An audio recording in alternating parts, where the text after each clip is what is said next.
Oh yeah, we are back. Welcome to the Steam Zone, everybody. What's going on this week, man? Been all over this great country. Colorado, California. Excited to be back in New York. All right, everybody, we have an action-packed lineup for you this week. It's been a busy one. I know many of you are probably on the road traveling. It's that time of year. You got to get it all in before America goes full Europe and shuts down from Thanksgiving until the new year. All right, we're going to rip through a couple topics this week. Ben, the first one we got to hit. This has been blowing up on tech Twitter. China slaps back. The Chinese, it turns out, they're trying to exert some weight here, throw their weight around, show a little bicep. They've been in the gym. What are they doing? We got some new export controls. China this week comes out with an announcement that any product containing more than 0.1% of Chinese rare earth materials needs Beijing's approval before re-export to a third country. It doesn't matter where it's manufactured, Ben. This could be in Singapore, this could be in Turkey, this could be in Latin America, in our own backyard. If it's got Chinese minerals, more than 0.1% Chinese materials, well, you're going to have to go through a Beijing bureaucrat, effective December 1st. First of all, the idea of dealing with a Beijing bureaucrat to get anything approved probably sounds a disaster. We've got enough difficulty dealing with our bureaucrats in our own country, let alone having to use Google Translate. So the new AirPods, maybe that solves that. Good ad for Apple. We're not sponsored by Apple yet. Not yet. Apple hit us up. Yeah. But no, I think the larger issue is like, this is why we need to have alternative plans, right? Who knows if this is good or bad right here, right? Like maybe this is just noise. It doesn't actually affect anything. It's another form. You fill out the form, you use your AirPods to translate the conversation, and it's done. And you get the minerals you need. But maybe it's not. And maybe it's not now, but in the future it can be. And so we have to have alternative plans beyond reliance on one source. That's not good business. You wouldn't do that in your business and risk your supply chain on one thing, whether it was China or a non-hostile country. So you just can't. You got to have alternative plans. Yeah, I think this is... On one hand, the reindustrialized crew is like, see, this is what we've been talking about. And on the other hand, the reindustrialized crew is like, hell yeah, this is what we've been talking about. Let's roll. Let's build some factories here in America, right? I think here's the key point. Is this a trump card of China? Is this them in panic? This has been a little bit of debate. Is this a strong move from a position of power? Or is this a weak move from a position of fear?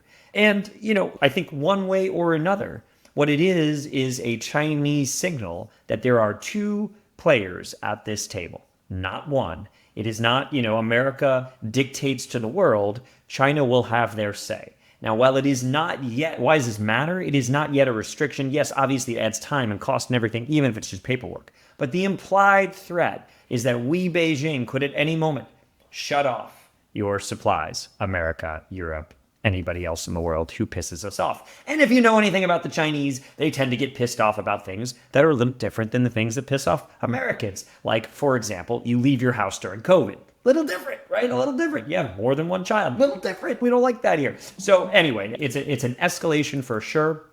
Posturing ahead of, Xi was supposed to meet with Trump. I think coming up in November, Trump is saying, there's no reason, but maybe I'll still meet with him. I think the reality is, look, if I were a betting man, and I am in fact a betting man, you go on Kalshi, probably put odds on this. Anyway, you go on Kalshi, you could bet on, is Trump going to meet Xi? I think Trump's going to meet Xi. I think they both want a deal, right? We're still in the moment where they understand Trump wants a deal, but what do you do when you want a deal? You put your chips on the table. They're not keeping anything in reserves. The thing that I thought was maybe particularly interesting, Ben, is there's a tweet from this lady, Zhao Daishui. And the point is, this person says, I am the People's Armed Police Propaganda Bureau. She's owning it, man. She's saying, look, everybody does propaganda, but we here in Beijing, we own that. We tell you the truth. And what she said, and we'll show this here, we are simply sick and tired of the nonstop demonization of anything related to China by the U.S. This export ban of rare earth minerals is just the start. Get ready for this saber rattle, Ben. If the U.S. does not correct its course and stop interfering in our legitimate rights for development, then we will engineer global economic collapse. Global economic collapse. And she ends with this little one. After that, we will let our weapons do the talking. Very ominous, Ben. What do you think? Are we going to war with China? Tune in next week, and we will find out whether we're going to war with China.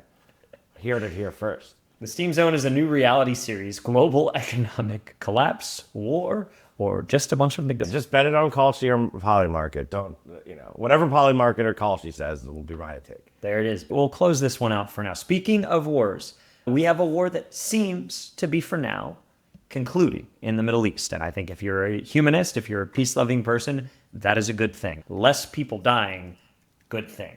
This week, we have an Israel and Gaza ceasefire. We have a hostage swap architected by, from all accounts, by two Americans, Steve Witkoff and our old friend, Jared Kushner. Jared's back in the mix, Ben. And there's some interesting analysis of Mr. Kushner's role in all of this, right? Much was made of, he said in the first Trump administration, I read 25 books on the Middle East, and so I could architect peace there. I think I could get it done. People laughed at him, Ben, but maybe do we need to give Jared his flowers? Yeah, I think, listen, this raises a larger question, right, of things we talked about, of like, do you have experts? Do you want deep expertise? Do you want these generalists? And so I'm sure the quote is maybe out of context, or even if not, is not the complete context of how much he knows about this issue. I bet you that the team, we read the headlines like everything, right? Nothing is good or bad, right? We read the headlines and we're like, it's just these two dudes. And then I think there's probably a lot of people on these teams that we're not reading about, right? Admiral Brad Cooper, right? The CENTCOM commander. There's like the Morgan Ortagus, who's been with the Trump team in the first State Department, has a bunch of private sector experience in global affairs at EY, and a bunch of other, I'm totally glossing over a bunch of international experience. There's like, we've heard about some of the handoff from the detailed Biden team on this issue from like Brett McGurk, I think is his name, who was the NSC advisor, right? And did some back channel work with Witkoff. And so like, these things are really, really detailed. And like, the principles are really important. And I think it's clear that their expertise at being generalists, so their generalist skills at negotiation were influential in this. But also, I'm just sure I've glossed over 20 or 30 people that probably had, very influential role in making the details matter here, which are important. You still need the principals who lead the negotiation. But I think this is not either an expert nor the kind of generalist. I think it's both. And a good team has both. So building a team, as you think about it, build a diverse team of experts and generalists. Yeah, I think the part that is unequivocally true is that people make deals. Facts don't make deals. And so just putting out interesting facts, just knowing the history of a region alone is not sufficient to get the deal across the line. I think we've seen that time, like pure technocrats often can't get a deal to the finish line. They can work out, 80%, but then it takes that political will to get that final 20%, get to the finish line. I think what you see with Kushner, Jack Altman has an interesting take here. He comes in with one of Tech's favorite things right now, which is high agency. High agency explains this. Altman says, you can learn new things and work hard to solve tough problems, no matter how complicated. But also the fact that, one, he has a lot of relationships in the region, business relationships, personal relationships, a history that did not start the day he showed up to negotiate a deal. There was some amount of trust, some amount of at least understanding, if not actual goodwill and feelings behind these folks. And the other thing that changed here, it's very clear, is that there was a shifting calculus in the region on behalf of Israel, on behalf of Qatar and Egypt and Turkey, and frankly, ultimately on behalf of Hamas. And so all of these things come together to make, peace, make a deal possible. And I think what is cool about this is seeing the role. It should give a lot of folks, Ben, it gives me hope, right? I'm not an expert. I'm not a specialist. Generalists have a role to play because there's always a human element to these things. And I think you're absolutely right. On the flip side, I remember when they were negotiating Iran's nuclear program, Steve Witkoff took a lot of flack from people who, again, oversimplified and said, what does Steve Witkoff know about nuclear weapons? How's he going to negotiate the intricacies of these things? I think your point there is true as well. Of course, there's got to be people behind the scenes preparing the landscape, sharing ideas, doing some of that hard work around the details so that these principles can come in and close it off. So speaking of closing off, we'll end that one. And that's actually a good segue to the other side of this, Ben. Very serendipitously, of course, last week. So you get a ceasefire one day. The next day, It might have been the very next day. We have to check the facts on this. Pete Hegseth, Secretary of War, announced that Qatar will build a facility at the Mountain Home Air Force Base in Idaho. And the purpose of this, not an air base, not building a military base on American soil. They are building a facility inside an American air base. That's unusual, right? And the idea is to allow Qatari pilots to train alongside U.S. soldiers. The Singaporean Air Force also has a presence at this base. This is the second big piece of news from Qatar in the last 2 months. Ben, last month we had an agreement in which the U.S. assured the security of the state of Qatar. With something that looks like a NATO article, the United States shall regard any armed attack on the territory, sovereignty, or critical infrastructure of the state of Qatar as a threat to the peace and security of the United States. We are getting real close to these guys. What's going on with Qatar here, Ben? Yeah, I think this reminds me of, luckily I have the book right here, of the Cuban Missile Crisis. Not saying that this is the same piece exactly. Obviously, there's differences between now and the Cuban Missile Crisis. But which is everything is connected. There are deals across the board, and they're not always one for one in a perceived way by the end consumer, us, right? So Cuban Missile Crisis, there was a large negotiation. Soviet Union agreed to take the missiles out of Cuba, but then 6 months later, the U.S. removed important missiles out of Turkey. Now, didn't seem connected. At the time, you probably didn't notice, but actually it was the deal made for the Cuban Missile Crisis. But it had to get the press coverage, had to get the plausible deniability. Kennedy was smart about negotiating that. And so I think a lot of the things we see, it's not just one thing, right? It's not just, this is a deal for this. There's a larger, whether it's what we just talked about in the hostage negotiations or the end of the ceasefire, whether it's all these other deals. I think these are all pieces of a larger puzzle. And it's hard. And I don't know if we even have the ability to distinguish between what is one piece of that larger deal. So there's probably just always more context is what I would say. I think it's fair to say, to make it explicit, the fact that Qatar decided to put the kind of pressure to get this ceasefire agreement they did may suggest that perhaps there was something in it for them in return. I'm sure there will be a book written someday. Maybe it'll be called 17 Days. Maybe it'll be called 2 years and 7 days. I don't know, man. But stay tuned. The point is, I think you got to look at these things in context. These things do not happen in a vacuum. The U.S. did not just sell out our country to a foreign entity. All right. Let's close that one out. Speaking of things that are changing here in the U.S., back on American soil. What do you got for us, Ben?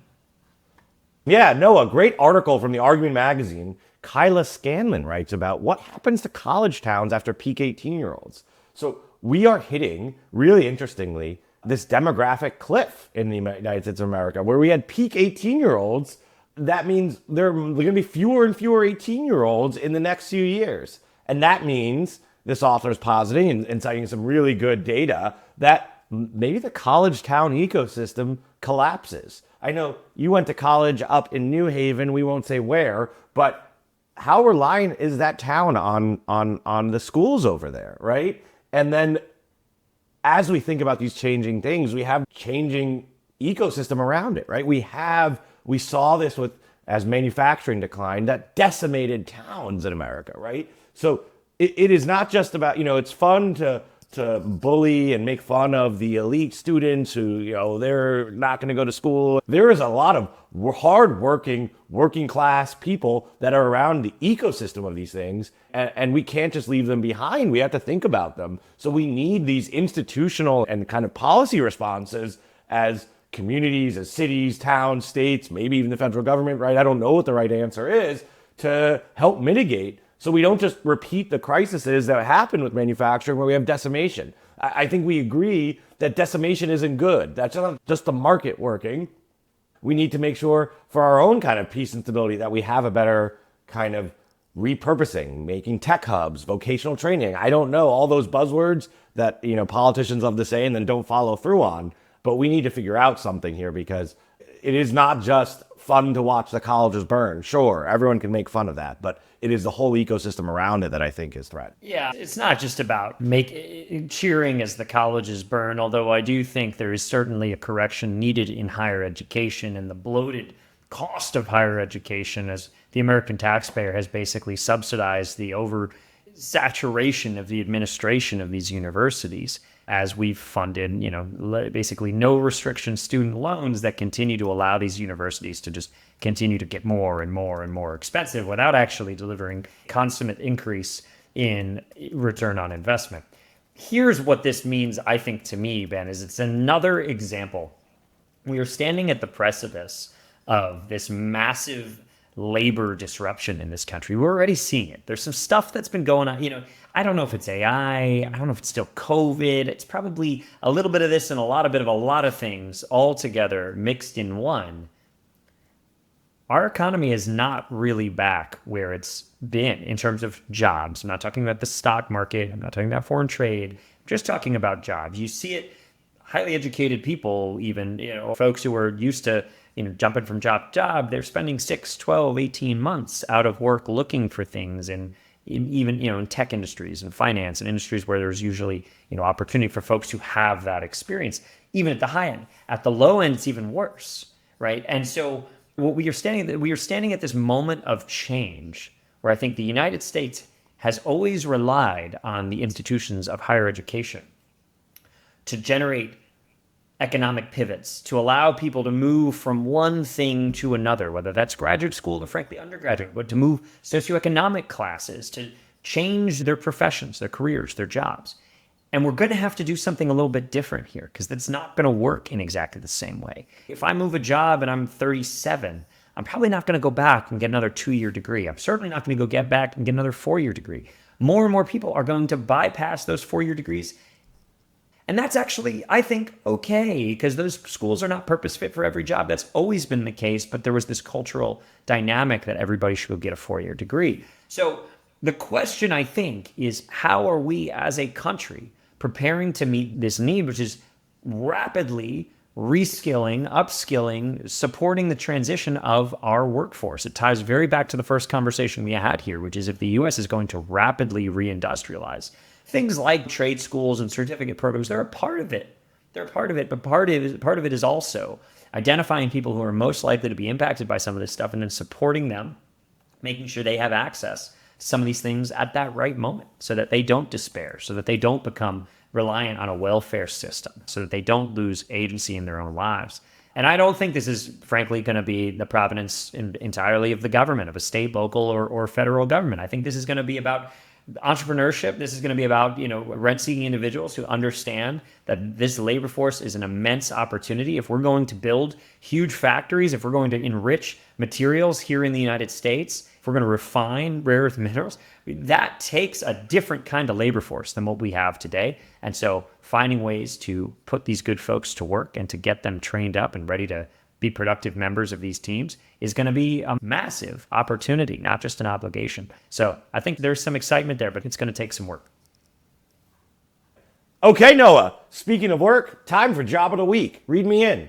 Yeah, our friends at Shift 5 ramping up. Let's see what they got. All right, it is time for Job of the Week. Joining us today, we have Tom Mealy, manager of the on-vehicle software team at Shift 5. Shift 5 has been in the news quite a bit recently, Tom. You guys raised a bunch of money, some other cool news. What's going on over there? What are you hiring for? It's a really exciting time to join the company, especially in the role we're looking for. I'm an FPGA engineer, firmware engineer. Probably can't say a lot in detail, but just allude to the fact that we are building out new product area, new technology, something that we've wanted to do for a little while now, and now's the right time. So we will be ramping up all of our resources to build out some of the embedded systems, high bandwidth, low latency signal processing that is going to be part of this new core technology. Let's take a step back. Why don't you give folks, some people may be deeply familiar with Shift 5, others it may be a new to them company. Give us an overview of what the company does and why it matters. Sure. So what Shift 5 provides to our customers is onboard visibility for operational technology, right? One of our core products and the one that my team works the closest with is a custom piece of hardware called Manifold. And the Manifold is a low size, weight, and power form factor mission computer that we install in large vehicles, think like DoD assets, helicopters, planes, etc. It connects to the onboard communication systems on these vehicles and collects all of the raw data that's floating around on the networks on the vehicle. And so at the lowest layer, right, we want to collect as much data as we can to then be able to process that, represent kind of more useful information to our customers at a higher level, right? So you think generically, if the sensor on an airplane is reporting that some metric is out of specification, that's something an operator would want to know about as soon as possible, right? So our technology enables that data collection and then real-time processing to make that happen. Like I'm a dumb Marine, right? Like, why do I care? Why does my platoon care? Why does my sergeant care? One of our core parts of our mission is to save lives of troops in operational military by making the platforms that they operate safer. At the end of the day, we want to provide the insight that will let you know before you go out on a mission whether the vehicle that's part of that mission is ready for that or not. There's also a big aspect of predictive maintenance, right? We want to give you guys an idea of when components and pieces are not behaving the way they should or will need to be changed out or fixed up before it's too late, right? So there's a cost savings aspect to that as well. But one of the core things that really drives a lot of the passion behind the engineering is tied to real human lives at stake. Nice. Back to the role itself. The person you're looking to hire, what are they going to be doing day to day? Who are they going to be working with? Who do you want in that role?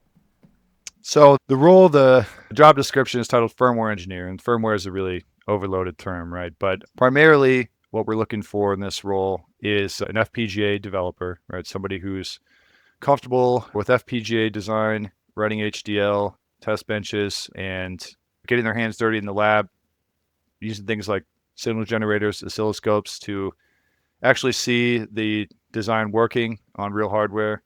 But really what we are kind of looking for more than that is somebody who has a really good grasp of embedded systems and can understand the interactions between FPGA hardware and the low-level software interface layers, right? We're a small team at Shift 5. We're lean. And so we want folks that kind of have a breadth of experience and knowledge and are not just kind of pigeonholed into doing this one specific thing. Amazing. Now give them some context on who they'll be working with. Who else is on this team? Brag on them a little bit. Why should people be excited about joining this one, other than the cool stuff you can't talk about? Sure. So on my team, I love working with these guys, some really talented engineers. We have a mix of folks that are fully remote and on-site, spanning skill sets from Linux kernel driver development to kind of low-level user space C, C++ application software layers, as well as FPGA development. A little bit outside of my team, direct team, we have a hardware team at Shift 5 that's all local. It's one of those jobs you have to be on site to do, right? But we work really closely with them, and some of the stuff that they build really pushes the limits of what you think is possible for a hardware form factor. So they are absolutely a really fun group to work with. There's also, we have a broader software engineering team who cares about things like data pipelines and transforming that low-level data that I mentioned that we collect from the onboard buses into kind of higher ordered representations of that data. A bunch of very smart folks there thinking about all those data transforms and data science problems that we can solve there, as well as a research team, a bunch of reverse engineers and hackers who are trying to identify vulnerabilities of the different protocols that we tap into on our customer platforms and identify places where things could break before they actually happen on the actual customer platform. So it's really kind of fun mix of different technology areas. We have an incredibly deep tech stack, right? All the way from custom hardware to high level software. It's a really fun group to be part of. All right, cool. So Tom, if people want to apply for this position, first off, tell us what is going to stand out, and then two, how should they go do it? Yeah, what we're looking for is somebody who has had that experience with low-level software in addition to FPGA. We want somebody who understands the whole design at a system level. And so that's something we're looking for in resumes, whether it's a direct experience as a embedded software developer or just working closely with a systems group or with an embedded software group. When you apply, as we go through our interview process, we are looking for really strong technical candidates. So after we get a chance to connect and talk through some of the initial screening questions, one of the things we do with our candidates is send them a technical assessment to take home. It's not a quiz or a timed thing meant to trick you, anything like that. It's really just a high-level design problem. We want to see how somebody thinks through the process of being presented with a set of specifications and requirements and then designs a system to implement that. So that may sound like a 6-month project for you, but trust me, it's lightweight. It's just meant to be an exercise that shows us how you think through some of these concepts and helps us identify the skills we're looking for. Very good. The link is in the show notes, but Tom, where should people go if they want to apply? Just shift5.io. You'll find it there under the job postings. All right. Well, good luck, Tom and team, and good luck to you if you're applying to this role. Tom, thanks for joining Steam Zone. All right. Thanks, guys. All right, Ben, what do you think? Are you going to commit to becoming a technical leader? Yeah, I'll just I just need a training course, a 2-week program run by the state government, and I'll be converted into a new job, ready to go. Job transfer program or whatever it's called, new skills. Well, I think it's time for us to steam stuff, Noah. I am pretty heated today. It is a beautiful day in New York City. And all I want to do is leave from my 24th floor apartment and get out on the streets. But there are 4 elevators in my massive building. 2 of them are down right now. One of those have been down for 4 months. The other just went down yesterday. When you ask management, and I have no reason to think they're lying, that they're waiting for one part for this elevator that's on back order for months and months and months. And so this is, it just seems like a good vignette of the larger issues at stake in America, right? We talk about Chinese rare earth minerals, etc., different pieces, manufacturing. We cannot get this elevator. I live in a new building. It's not that old. I don't think our elevators are that outdated, but we are waiting for months for one part that's on back order. And that is now slowly, like, people are talking to people in my building. People are adjusting now with 2 elevators down their commute times because they're like, oh, what? I have to wait 11 minutes for the elevator in the morning to get downstairs. Obviously, it's annoying. We'll get over it. Who cares about me and my elevator? But it's, I think, a larger, right? Like I said, a vignette where there is just like, we are being, we're not leading on what we need and what we want. It is being led by like supply chain. Like, that's what's limiting our ability to advance and move fast. It's clear and painful in my elevator, but I'm sure it's the same thing across other industries when it comes to making important weapons, important machinery, important planes, important cars, building new buildings, and all of that. We gotta figure that out. I am resisting every urge to tell you to get your lazy Marine ass on those stairs and run down those 24 flights to start your morning, dude. Get out there. Start with a 24 flight warm-up. Nah, it's maybe they're just waiting on a master plumber. Maybe it's a New York regulation that we don't know about. Throwback to last week. Throwback for the real Steam Zone fans, for the ones who watch week over week. You know what we're talking about. If you don't, go back, check it out. It's good. It's a good bit. All right, Ben, since you took the negative this week, I'm going to take the positive. And here's what I got. Thursday night football, my New York football Giants came out and put on what I think is their best performance in the last 10 years, man. We had Jackson Dart, rookie QB, rookie running back. These guys demolished the Super Bowl champion Philadelphia Eagles. It wasn't particularly close. The energy gap was immense. And here's what we saw. And I'm going to tie this back to America's industrial renaissance here. Don't you worry. Because what we saw was when Jackson Dart went down with a little bit of an injury towards the end of the game, he's in the tent. The coach, Brian Dable, he's running around, he's losing his mind. Russell Wilson, veteran QB, comes into the game. What does he do? First pass, he shanks it, Ben. It bounces on the front. The stadium goes nuts. They start booing the hell out of him. Dable loses his mind. He runs into the tent. He interrupts concussion protocol. He's trying to grab Jackson Dart out of there. He might get fined. I don't know what's going to happen. But here's what I do know. People freaking matter. One person, 2 people can change the entire culture of an organization, and in so doing, they can change history. So we talked about it this week, the personality-based diplomacy of Wickoff and Kushner. We talk about it with the New York Giants. I mean, this is what's changed. Yeah, there's some other personnel that have changed, but a lot of the core team has been remained intact. What changes? You take Russell Wilson out, you bench him, Jackson Dart comes in, he wins 2 or 3 games. It's unbelievable. It's the franchise that feels like it's resurrected and we're in week 6 or something like that. The point is, people matter. And so as much as, yes, it is the team, it is about building a strong team and a strong foundation. The reality is, you at home, you matter. You can take an action that will have ripple effects beyond your wildest dreams. We live in the United States of America in the year 2025. You can do stuff. And if that's not an optimistic message, if my New York Giants can come back from the dead after years of ineptitude and win against the defending Super Bowl champions on a Thursday night in the Meadowlands, you can get out there and buy yourself a factory. You can get out there and create generational wealth for your family, and you can get out there and safeguard the future of this nation for generations to come. That's what I got this week. Thanks for watching. Ben, we'll see you next week. See you next time.